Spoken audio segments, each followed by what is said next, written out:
Amigos, muy buenas tardes con todos. Mucha atención. Este lunes se definirá si el juez nacional Walter Macías, destituido sin mayoría por el Consejo de la Judicatura, regresa a su cargo. Daniela Valencia está desde muy temprano en la audiencia y desde allí nos da más detalles. Hola Daniela, muy buenas tardes. Por favor, cuéntanos, ¿qué ha pasado? Buenas tardes, compañeras en estudio, amigos televidentes. Efectivamente, desde las 8 de la mañana se desarrolla la acción de protección interpuesta por el juez destituido Walter Macías, esto en contra del Consejo de la Judicatura, acción con la que espera regresar a la Corte Nacional de Justicia. Cerca de 2 horas le tomó a la defensa de Walter Macías presentar sus argumentos, sus pruebas. También tomó la palabra el juez destituido. Básicamente ellos narraron la persecución que se ha dado, según dicen, por el Consejo de la Judicatura desde que Walter Macías asumió la causa en contra de los vocales del Consejo de la Judicatura, Maribel Barreno y Juan José Morillo, por el delito de tráfico de influencias. Aseguraron que el 11 de mayo se dio una primera suspensión, que gracias a una acción de protección regresó al cargo, pero sin embargo la Judicatura insistió y finalmente el 19 de agosto en una sesión virtual lo lograron destituir. Aseguran que no alcanzaron la votación requerida. Escuchemos lo que dijo el magistrado destituido. El Consejo de la Judicatura se ha pasado por encima de todas las leyes y todos los reglamentos, pero tiene una razón de ser. Ellos se excusan siempre en las áreas técnicas que ellos mencionan, que son las direcciones nacionales. Créanme que en este sumario recién se han enterado que existen las normas jurídicas que les he presentado. Parece que no leen ni los unos ni los otros, pero también tiene una suerte de culpa de los vocales, porque si yo soy juez y en algún momento otro juez me pasa un proyecto que no tiene ni pies ni cabeza, yo no lo voy a resolver. He dejado evidenciado en los audios y videos cómo paso a paso y sistemáticamente había la desesperación, cabe el término, de los señores Terán y Muñoz de querer destituir como sea al suscrito. La defensa de la Judicatura argumentó que solo se escucharon las partes que quiso el juez Walter Macías y que era necesario resaltar que se dieron 3 votaciones. Argumentó que la primera efectivamente no alcanzó la votación requerida, pues solo se alcanzaron 2 votos afirmativos y 3 abstenciones, y que por eso la secretaria argumentó que no se había logrado destituir al juez Walter Macías. Sin embargo, se había dado una segunda votación, esto para reconsiderar, y en un tercer momento solo estaban 3 vocales presentes y que solo se requería una mayoría simple. Y bien, a esta hora continúa la audiencia, se están escuchando los amicus curiae, se han inscrito en total 8 amigos de la Corte, se les dará 10 minutos a cada uno de ellos. Se espera que al final la jueza suspenda la audiencia para poder deliberar y tomar una resolución, esto es, si Walter Macías regresa o no a la Corte Nacional de Justicia. Es lo que ocurre a esta hora. Ustedes tienen más información en estudios. Una buena tarde. Gracias, Daniela, por ese reporte. Y esta tarde Fiscalía formulará cargos por prevaricato contra el juez de Yaguachi, John Rodríguez, autor de polémicos fallos. Carlos Acoto con el informe. La audiencia ha sido convocada a la 1:50 de la tarde de este lunes. Fiscalía va a formular cargos por prevaricato, un delito penado con entre 3 y 5 años de prisión contra el juez de Yaguachi, John Eric Rodríguez, quien el pasado 24 de agosto fue destituido por el Tribunal Contencioso Electoral, quien también le impuso una multa económica por considerar que Rodríguez incurrió en intromisión del sistema electoral luego de devolverle los derechos de participación al sentenciado ex vicepresidente de la República, Jorge Glass. Esa decisión ha sido apelada por el magistrado Rodríguez, quien al momento se encuentra en plenas funciones. El pasado 28 de agosto, recordemos, aceptó un recurso constitucional para suspender el proceso de licitación de un seguro para Petroecuador tras recibir una acción de protección, tema que la semana pasada dio un giro inesperado, pues quien supuestamente presentó ese recurso, una exfuncionaria de la Unidad Judicial de Yaguachi, aseguró ante la Fiscalía que le falsificaron la firma, que se tomaron sus datos, un tema que está siendo investigado al momento. La audiencia de formulación de cargos se desarrollará de forma virtual y la jueza ponente en este caso es Fabiola Gallardo, presidenta de la Corte Provincial del Guayas. La audiencia de formulación de cargos contra el ex vicepresidente Jorge Glass y 2 personas más por el presunto peculado en el caso Reconstrucción de Manabí ya tiene fecha. La Fiscalía informó que tras reunir los elementos de convicción suficientes, la diligencia se desarrollará este miércoles 6 de septiembre a las 8:30.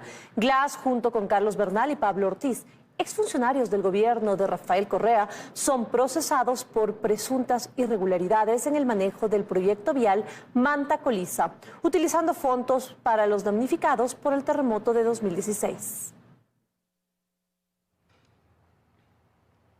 El Consejo de Participación Ciudadana abrió este lunes la convocatoria para integrar la veeduría ciudadana que hará un diagnóstico de las actuaciones del Consejo Transitorio de Julio César Trujillo. Lo hacen por disposición de un juez de Montecristi y el objetivo es ahora la Corte Constitucional. Desde este lunes en el Consejo de Participación Ciudadana de Allen Berbera se trabaja en la conformación de una veeduría ciudadana para hacer un diagnóstico de las actuaciones del Consejo de Participación Ciudadana Transitorio, el de Julio César Trujillo. En la mira está la designación de los jueces de la Corte Constitucional. Entonces se va a dar paso de forma inmediata. La ciudadana Betty Moreira Marcillo es quien hizo un primer intento pidiendo a este organismo que se destituya a los jueces constitucionales. Tras no lograrlo, ha viajado a Montecristi y allí el juez Leiber Kimis aceptó una acción de protección y dispuso la creación de una veeduría ciudadana. El propósito casi el mismo. La veeduría deberá diagnosticar y evaluar las actuaciones administrativas del cese de funciones y designaciones de los jueces de la Corte Constitucional por parte del Consejo de Participación Transitorio. Pretensión que va en la misma línea con las expresiones que Allen Berbera ha dado por adelantado. Para revisar los actos atroces cometidos por el Trujillato. Que se reconozca que el Trujillato acabó con la institucionalidad del país. Para el constitucionalista Emilio Suárez, las intenciones están claras, tanto que las expresiones de Vera delatan el fondo de esta movida judicial, usando nuevamente a un juez sin jurisdicción. De hecho, es curioso que esta acción se resuelve justamente ante un juez de Montecristi, cuando es unas circunstancias que ha venido pasando sobre todo en la ciudad de Quito. Se nota una clara intencionalidad de desprestigiar y de deslegitimar a la Corte Constitucional y a sus fallos. Y es que está clara la intención de Betty Moreira y las coincidencias con el Consejo de Participación Ciudadana de Vera. Es una Corte Constitucional incómoda y este se configura como un segundo intento por sacarla del camino. No obstante, el efecto jurídico del trabajo de una veeduría o incluso de una decisión de participación ciudadana sería estéril. La veeduría lo que sí podrá presentar eventualmente es un reporte, un informe para conocimiento del Pleno del Consejo, pero el Consejo, recordemos, no podría pretender cesar a la Corte Constitucional y designar a otros magistrados o volver a poner a los que fueron cesados en su momento por el Consejo de Trujillo. Aún así, queda claro que si se llega a desconocer la designación de los magistrados o las decisiones de esta Corte, hay implicaciones serias en cuanto a temas antes zanjados. El caso del aborto en caso de violación o el matrimonio igualitario, por ejemplo. Imposible en un mundo real. Nunca se sabe en nuestra función judicial.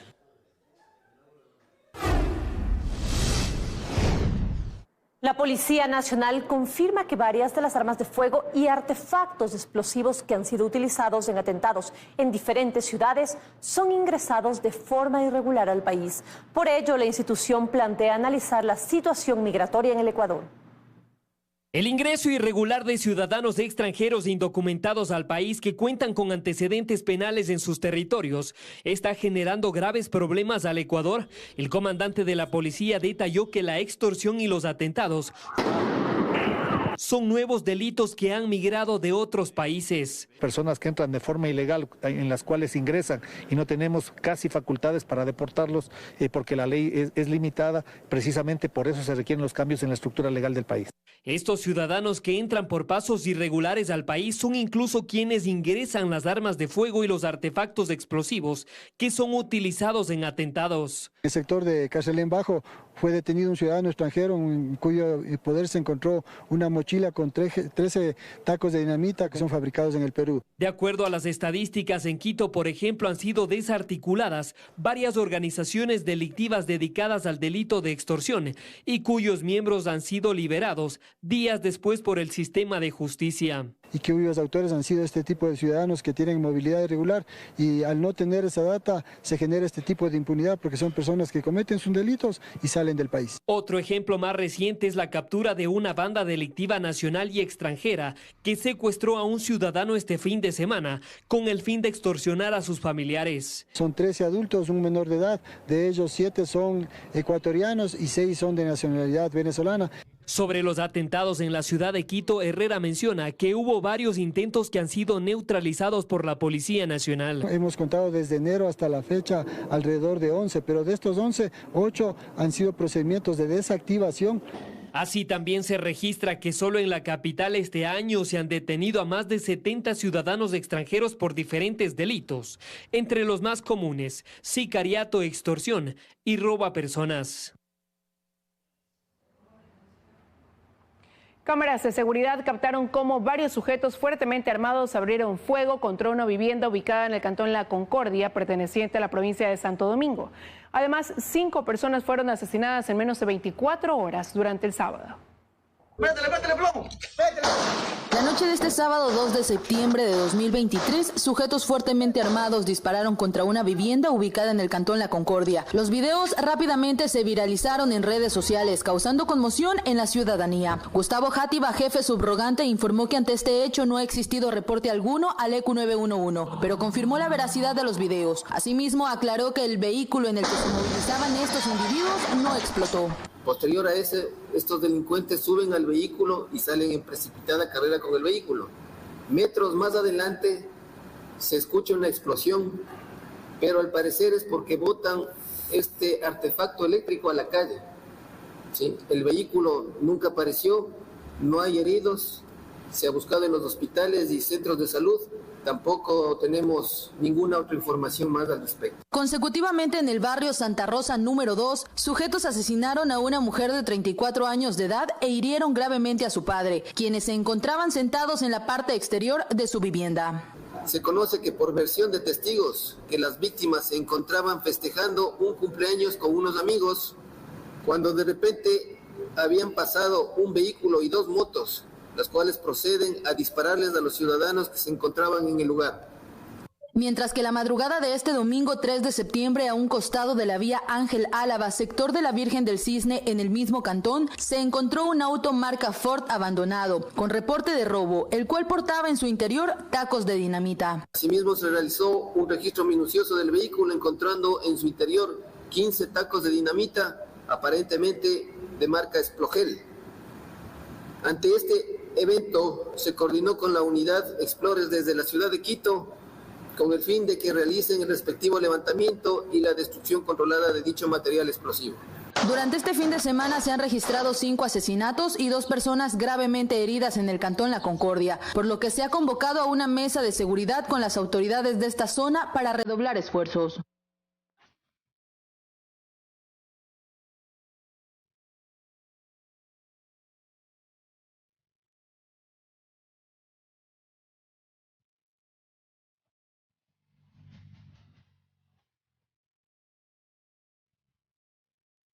Este jueves, la selección ecuatoriana de fútbol jugará contra Argentina por la primera fecha de las eliminatorias al Mundial 2026. Desde Buenos Aires, nuestro compañero Hugo Quintana nos cuenta todos los detalles de la tricolor. Realmente un nuevo sueño para la tricolor. Hugo, cuéntanos, por favor. Te saludamos.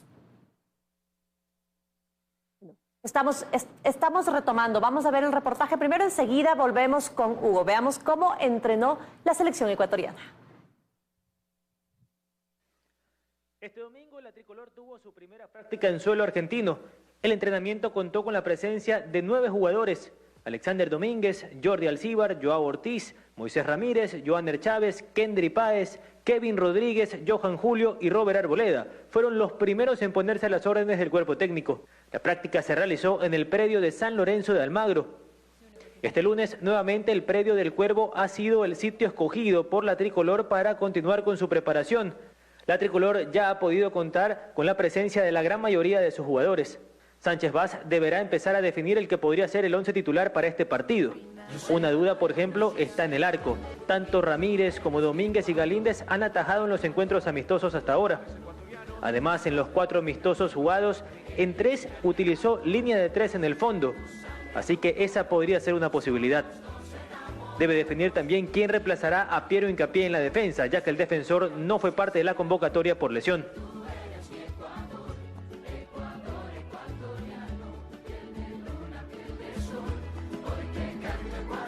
Bien, 15 horas con 17 minutos acá en Argentina, 13 horas con 17 minutos en Ecuador. Ahí veíamos un poco lo que había hecho la tricolor en la jornada de ayer, en su primera práctica en suelo argentino, con solo 9 jugadores. Hoy ya la situación es distinta, estamos acá también en el nuevo gasómetro, Estadio de San Lorenzo, donde nuevamente entrenará aquí el equipo ecuatoriano, pero ahora sí con la presencia de la gran mayoría de sus convocados. Aquí en el nuevo gasómetro, a un costado está el predio también donde entrena el Cuervo, donde entrena San Lorenzo, y ahí estamos viendo justamente las canchas auxiliares en las que va a estar trabajando dentro de un rato nada más la selección ecuatoriana de fútbol. Calculamos que en unos 20 minutos, media hora aproximadamente puede estar iniciando el entrenamiento, repito, ya con la presencia de la gran mayoría de los seleccionados, y así Félix Sánchez Vaz podrá iniciar entonces de lleno con la preparación para el encuentro de este jueves frente al combinado albiceleste. Recordemos las bajas, la de Piero Hincapié y también la de Alan Franco, ambos por lesión. Así que a partir de hoy tendrá que encontrar entonces, como decíamos en el reportaje, por un lado encontrar quién puede reemplazar a Piero Hincapié en la defensa y por el otro quién puede ser el portero, ya que los tres han jugado en los amistosos que ha tenido la selección ecuatoriana de fútbol bajo el mando de Félix Sánchez Vaz. Ya está el grupo de avanzada, ya está el grupo de utilería, cuerpo médico y prensa acá en el predio de San Lorenzo, y dentro de pocos minutos se espera ya la llegada de los jugadores para que ahí sí pueda iniciar la práctica, que sería la segunda práctica de la selección ecuatoriana de fútbol aquí en suelo argentino. Pero hablemos también del rival, del combinado albiceleste, el campeón del mundo, que ya cuenta con algunas de sus figuras, pero todavía no con la principal. Todavía no ha llegado Messi y se espera que esta noche pueda sumarse también a la concentración argentina. ¿Cuáles son las principales novedades del albiceleste? Se las contamos a continuación. De a poco han ido llegando los jugadores de la selección argentina. Por ejemplo, los que juegan en la Premier League como el Dibu Martínez, McAllister, Garnacho y Romero ya se encuentran en la concentración del albiceleste. Pero se espera todavía por Messi, quien podría sumarse esta noche. El albiceleste entrenará esta tarde pensando en su debut en las eliminatorias frente a Ecuador. Para Argentina, este será su primer partido oficial o por puntos tras haber conquistado el Mundial de Qatar en el mes de diciembre. Para esta doble fecha, Scaloni no contará con los lesionados Dybala y Acuña. Luego de enfrentar a Ecuador, Argentina deberá jugar frente a Bolivia por la segunda fecha.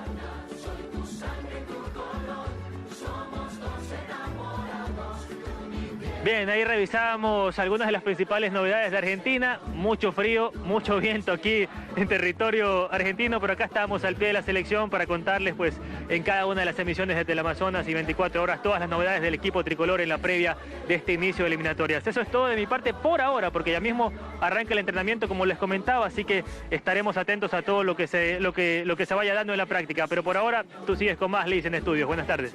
Un abrazo para ti, Hugo. Estamos súper pendientes de tus informes desde Buenos Aires de lo que va haciendo nuestra tricolor. Continuamos con más noticias. El Tribunal Contencioso Electoral aún tiene 4 recursos de apelación pendientes para que la decisión de repetir las elecciones para asambleístas en el exterior queden firme. Independiente de ello, el Consejo Nacional Electoral avanza con los preparativos. Karen Aro nos cuenta más. Karen, muy buenas tardes. Adelante. Hola, ¿cómo están en estudios, amigos televidentes en casa? Buenas tardes. En efecto, al menos 10 recursos entre quejas y apelación tiene en sus manos el Tribunal Contencioso Electoral. Esto respecto de la decisión que tomó el pasado 28 de agosto el Consejo Electoral de nulitar y repetir las elecciones en las jurisdicciones del exterior. Pero ¿qué sucede con estos procesos? ¿Esto podrá o no demorar la ejecución de la repetición de elecciones y el calendario electoral? Les contamos más en el siguiente reportaje. Veamos. Los 2 recursos más recientes los presentó el movimiento Construye ante el Tribunal Contencioso Electoral. El uno, la candidata asambleísta por el exterior Carla Cruz en contra de la Junta Especial del Exterior para que se deje sin efecto la decisión de nulitar el proceso, y el segundo, como organización política, en contra del mismo CNE por la resolución de repetir las elecciones. Con esto, en total se han presentado 12 recursos entre quejas y apelación ante el Tribunal Contencioso Electoral. De ellos, 8 ya fueron archivados. Recursos que, mientras sean tramitados por el tribunal, no tienen efecto suspensivo a la decisión del CNE de repetir el proceso, explica el director de organizaciones políticas del Consejo Electoral. El artículo 269 habla de los recursos que se presenten justamente ante el Tribunal Contencioso Electoral y dice que no tienen efectos suspensivos. Entonces nosotros como Consejo Nacional Electoral podemos continuar con el andamiaje que involucra y toda la preparación. No es algo fácil de llevar a cabo justamente unas elecciones en el exterior. Lo que sí recuerda Vaca es que el CNE estará sujeto a la decisión final que pueda tomar el tribunal, ya que solo son de estricto cumplimiento una vez que estén firme, pues son de última instancia. Esto puede ser acoger algún recurso y disponer que no se repitan las elecciones o bien archivarlas todas y que el proceso avance. Siempre hemos sabido acatar las decisiones adoptadas por el órgano jurisdiccional, y en este caso ahí podríamos determinar cualquier tema, pero como le digo, no nos gusta, en este caso no vamos a hablar de presuntos o de supuestos. Es más, ya tienen listos los diseños de las papeletas que se enviarán para el voto en el exterior, y la noche del domingo se reunió el pleno del CNE y rechazó los recursos que también interpusieron las organizaciones políticas ante esta instancia. Negar el recurso de impugnación planteado por cuanto no cumple con los presupuestos determinados en el artículo 138 del Código de la Democracia. En cuanto a los tiempos, el Tribunal Contencioso tiene ya pendientes por resolver solamente 4 de los 12 recursos y para hacerlo tiene 15 días por cada uno. Sin embargo, el CNE dice que ahora los tiempos sí le alcanzan. Y bien, respecto de esta decisión, el Pleno del Consejo Electoral se reunió la noche de este domingo y tomó decisiones sobre estos recursos. Sin embargo, para que esto sea definitivo y esté en firme, hace falta todavía el pronunciamiento del Tribunal Contencioso Electoral. Es la información a esta hora. Continúan ustedes con más. Que tengan una buena tarde. Gracias, Karen. Igual para ti, una buena tarde. Y los candidatos presidenciales Daniel Noboa y Luisa González buscan captar el voto joven. Noboa se reunió con universitarios en la provincia de Manabí, mientras que González mantuvo un conversatorio con jóvenes beneficiarios de becas estudiantiles en Guayaquil. Los candidatos a presidente de la República continúan sus recorridos por el país. El aspirante Daniel Noboa cumplió agenda en Manabí desde el domingo 3 de septiembre. Se tenía prevista una reunión con varios alcaldes manavitas en Chone. No obstante, se postergó. Posteriormente, Noboa mantuvo un encuentro ciudadano en donde aseguró que condonará los intereses de las deudas de los agricultores generados desde el 2019.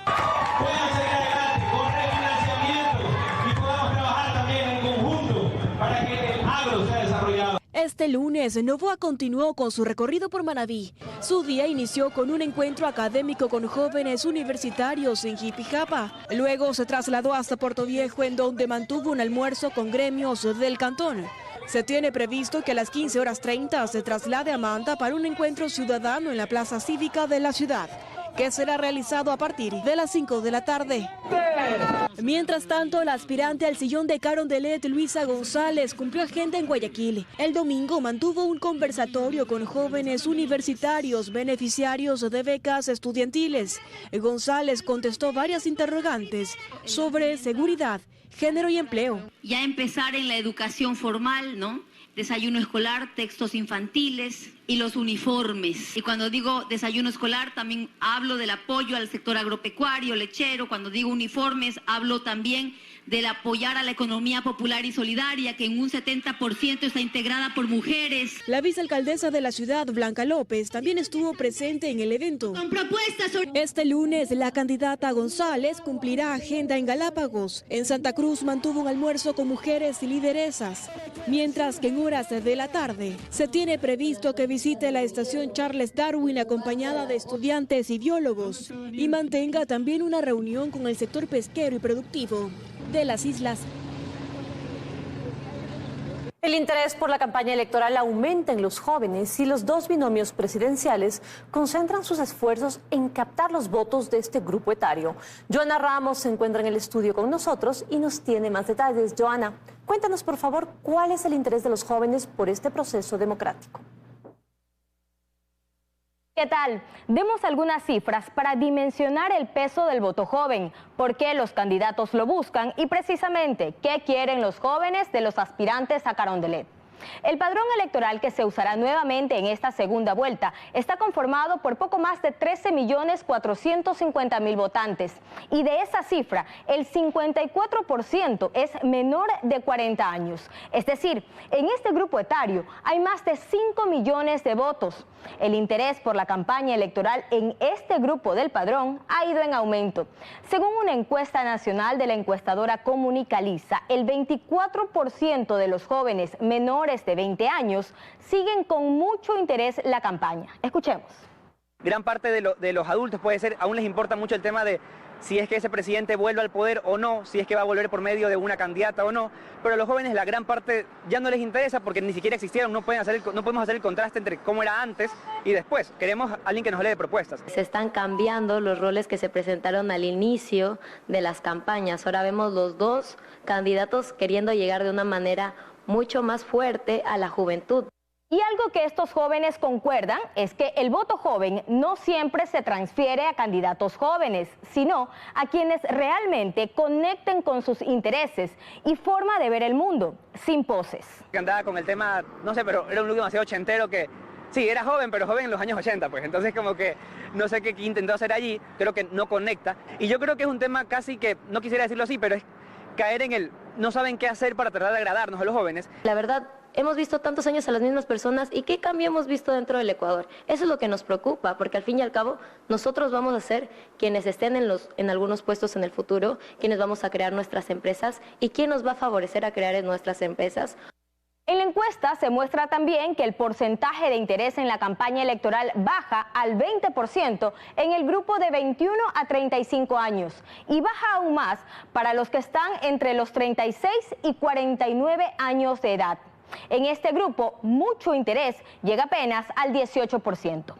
Guayas, Pichincha y Manabí, al ser las provincias más pobladas, concentran a la mayor parte del electorado. Sin embargo, Guayas se lleva el primer lugar con poco más de 1.16 millones de electores millennials.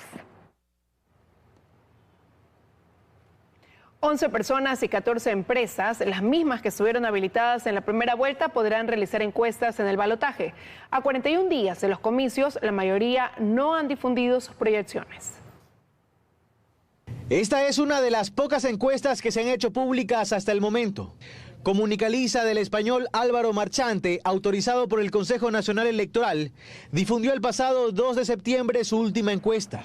En ella coloca a Daniel Noboa, candidato de la alianza ADN, a la cabeza en intención de voto, con el 54,87% de votos válidos. Detrás de él, con el 45,13%, se ubica Luisa González, candidata por el movimiento Revolución Ciudadana. En tanto que el 8,6% de los encuestados ha dicho que dejará en blanco o anulará su voto. El 12,9% aún no se decide por ninguna opción. Marchante, que realizó 6.012 entrevistas online en las 24 provincias del país, es una de las 11 personas naturales autorizadas para realizar y difundir encuestas. También 14 encuestadoras están acreditadas, las mismas de la primera vuelta. Cedatos y Click Research harán públicos sus números en los próximos días, según pudo conocer este noticiero, a través de sus representantes. Faltan 41 días para los comicios del próximo 15 de octubre. Hasta el 5 de ese mes se pueden difundir encuestas.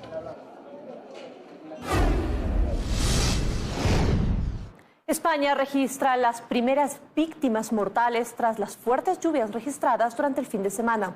Entre tanto, el tifón Haikui tocó tierra en Taiwán, donde hay miles de evacuados. 3 muertos y 3 desaparecidos desde el saldo hasta el momento tras las lluvias torrenciales que azotaron amplias zonas de España. En la Comunidad de Madrid, los equipos de rescate multiplicaron su presencia para ayudar a conductores y ciudadanos afectados. Las torrenciales lluvias de la Dana o depresión aislada en niveles altos, como se conoce a este tipo de eventos climatológicos en España, provocaron perturbaciones en el tráfico aéreo, ferroviario y por carretera. Las autoridades declararon el domingo la alerta roja e instaron a la población a permanecer en sus casas. En lugares como la turística ciudad de Toledo se formaron pequeñas inundaciones. El presidente en funciones del gobierno español hizo un llamado a la ciudadanía. Agradecer el trabajo de todos los servidores y servidoras públicos que están trabajando en las zonas más afectadas por la Dana que está atravesando nuestro país. También me gustaría hacer, como consecuencia de ello, un llamamiento a las ciudadanas y los ciudadanos para que sigan actuando con precaución. Pero Madrid no fue la única región afectada por el temporal de lluvia. Los bomberos de Cataluña difundieron estas imágenes aéreas en las que se puede ver grandes zonas inundadas. En paralelo, Haikui avanza hacia el sur de China tras provocar destrozos en Taiwán. Y es que el primer tifón en tocar tierra en la isla en 4 años dañó rutas costeras y descargó lluvias torrenciales antes de perder fuerza hoy y ser degradado a tormenta tropical severa. Las autoridades no reportaron muertes, pero sí informaron que más de un centenar de personas resultaron heridas, la mayoría con lesiones leves provocadas por la caída de árboles y accidentes de tránsito. Debo decir que es la primera vez en mi vida que veo un tifón tan grande como este. Haikui entró en Taiwán ayer por el este y parecía haber dejado la isla, pero en la madrugada de hoy volvió a tocar tierra en la zona de Kaohsiung. Finalmente, sobre el mediodía, se alejó de la isla principal de Taiwán y avanzaba al suroeste del archipiélago de Penghu, en camino al sur de China.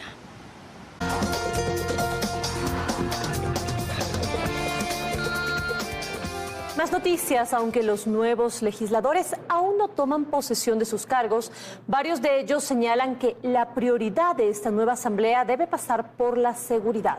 Para ello consideran que acogerán los proyectos de ley de la disuelta asamblea. Esta ya adelantó, pero previo análisis. Los nuevos legisladores están conscientes de que tienen mucho trabajo por hacer y muy poco tiempo. Sostienen que la agenda legislativa debe estar liderada por temas que den una solución a la ola de inseguridad. No hay que inventar el agua tibia y no podemos perder tiempo. Una agenda legislativa puntual, con metas, con tiempos de cumplimiento, ¿en qué? En cómo aportar en materia de seguridad, fundamentalmente en materia de generación de empleo y aprobar otros cuerpos legales que están listos para segundo debate. La anterior asamblea dejó entre los pendientes varios proyectos de ley respecto de la inseguridad, además de reformas al Código Integral Penal y una reforma parcial a la Constitución sobre seguridad, entre otros temas que, según los legisladores dicen, los van a retomar. Hay que retomar. Ya son proyectos de ley que están ahí, que fueron pagados con dinero del pueblo, porque los asambleístas recibían dinero del pueblo, y vamos a retomar. Hay que bajar las banderas políticas y hay que comenzar a pensar en el país. Ya no importa de qué línea política sea. Existen más de 300, un poco más de proyectos que están para primer debate que tienen que ser analizados en primer lugar. No es aprobar por aprobar. Existen más de 48 reformas al Código Orgánico Integral Penal y todas carecen, sobre todo en una materia que es de última ratio, que es de aplicación cuando el otro ordenamiento jurídico no ha podido solucionar la paz social, que no pueden ser aplicadas al momento. En materia de fiscalización sostienen que si bien hay temas que se debe cambiar, ahora deben estar enfocados en dar respuestas a la gente y gobernabilidad a quien llegue a la presidencia. El país, indistintamente de quién sea, o sea, el presidente o la presidenta de la República, necesita que las funciones del Estado no estén enfrentadas, que cada quien haga su trabajo. Pero además están conscientes de que necesitarán alianzas y acuerdos legislativos para dar paso a cualquier propuesta, pues nadie tiene una mayoría que tome una decisión. Señores asambleístas, por favor, celebramos. Este año el país necesita un financiamiento superior a los $10.000 millones. En la actualidad hay menos ingresos por el cese del bloque 43, lo que representa un gran reto para el gobierno entrante. La llegada de un nuevo gobierno supone retos. En Ecuador, lo económico es uno de los principales temas a tratar por parte de quien llegue al poder. Sin embargo, el ministro de Economía y Finanzas asegura que están tomando decisiones para dejar recursos. Contratar créditos, pero que sean desembolsados, atados a proyectos el próximo año para un próximo gobierno, ¿no? Recuerda Mauricio Pozo, exministro y quien hizo la transición del gobierno de Moreno Lasso, estos fondos no son de libre disponibilidad y hace su balance de la situación. La situación económica es bien delicada, tiene una serie de problemas que tendrá que ser abordado por el siguiente gobierno. Arosemena explica que han saneado la economía con una reducción del déficit fiscal a cerca del 2%, un cierre en ventas del año pasado que fue de 228.000 millones y una reducción del nivel de endeudamiento. En mayo del 2021 era 61,5%. En diciembre del 2023 será 55%. Si usted hace el comparativo con el año 2020, que fue el peor año económico por el problema de la pandemia, la crisis de salud que tuvimos, claro que el déficit es menor. Recuerda Pozo que este año la necesidad de financiamiento es superior a los 10.000 millones. Se requieren más recursos para el financiamiento del próximo gobierno, que debe tomar decisiones complejas con un panorama que tras la consulta del Yasuní complica las cosas. Usted tiene que incluir el déficit fiscal que estábamos conversando, 5.000 millones, y todo el resto de obligaciones que no están dentro del déficit. Por ejemplo, amortización de deuda. Van a tener que sentarse nuevamente con los acreedores de bonos. El ministro Arosemena confirma que para retirar la inversión que había en el bloque 43 del Yasuní, que superaba los 2.000 millones, se requiere gastar entre 500 y 600 millones en un momento, además, en el que el petróleo está al alza. Entre 80 y 70 dólares. Es un precio positivo con respecto a la producción, que va a ser mermada en al menos 59,000 barriles de petróleo diario, poder hacer una compensación de esos recursos que son alrededor de 1.200 millones de dólares anuales. El nuevo gobierno deberá compensar con más ingresos y menos gastos. Por eso aseguran tienen que tomar decisiones responsables y no irse por la vía fácil, como puede ser echar mano de las reservas que respaldan la dolarización.